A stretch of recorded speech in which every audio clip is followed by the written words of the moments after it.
সামনে 12 তারিখ জাতীয় নির্বাচন। এই নির্বাচনে কোন রাজনৈতিক দল যদি কেন্দ্র দখল করে তাহলে যুব সমাজের করণীয় কি?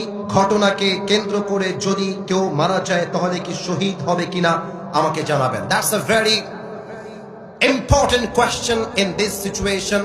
আমার মনে হয় 2026 সালের ফেব্রুয়ারি মাসের সবচেয়ে গুরুত্বপূর্ণ প্রশ্ন আমি আজকে হাতে পেয়েছি। মাথায় রাখবেন, এটা 5 আগস্টের আগের বাংলাদেশ নয়, এটা 5 আগস্টের পরের বাংলাদেশ। আমি আল্লাহর নামে কসম করে বলছি আমার সিরাজগঞ্জের ভাইরা, আগামীর নির্বাচনের সময়ে কোন চান্দাবাজ যদি আমাদের কেন্দ্র দখল করতে চায়, যুবকরা তাদের পিঠের চামড়া একটাও বাকি রাখবে না।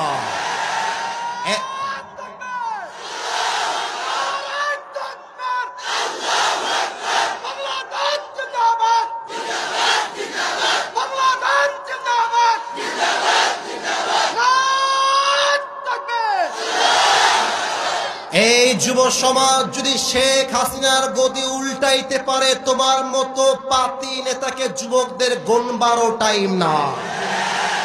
আর যদি কোন নেতা চাকু বের করে হুমকি দেখায়, মাথায় রাখবা ইসলামে প্রথম অ্যাটাক জায়েজ নেই, কিন্তু ডিফেন্স অ্যাটাক জায়েজ আছে। আমি তোমারে একবারে মারতে যাব না, তুমি আমারে মারতে আসে তোমার পিঠের চামড়া একটাও রাখবো না। আরে আমরা ছাড় দেই কিন্তু ছেড়ে দেই না, আমরা ধরি না ধরলে কিন্তু ছাড়ি না। আমার স্পষ্ট কথা, আমি কোন দলের নাম কিন্তু উল্লেখ করি নাই। আমার কথা দল বুঝি না, মত বুঝি না।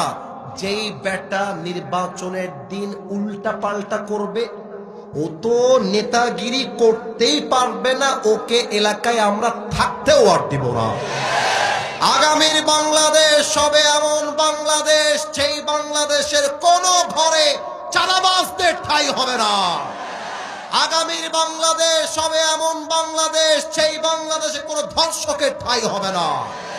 আমরা বলতে চাই, সমস্ত তন্ত্র মন্ত্রে কবর দাও, আগামীর বাংলাদেশ করতে হবে আল কোরআনের বাংলাদেশ।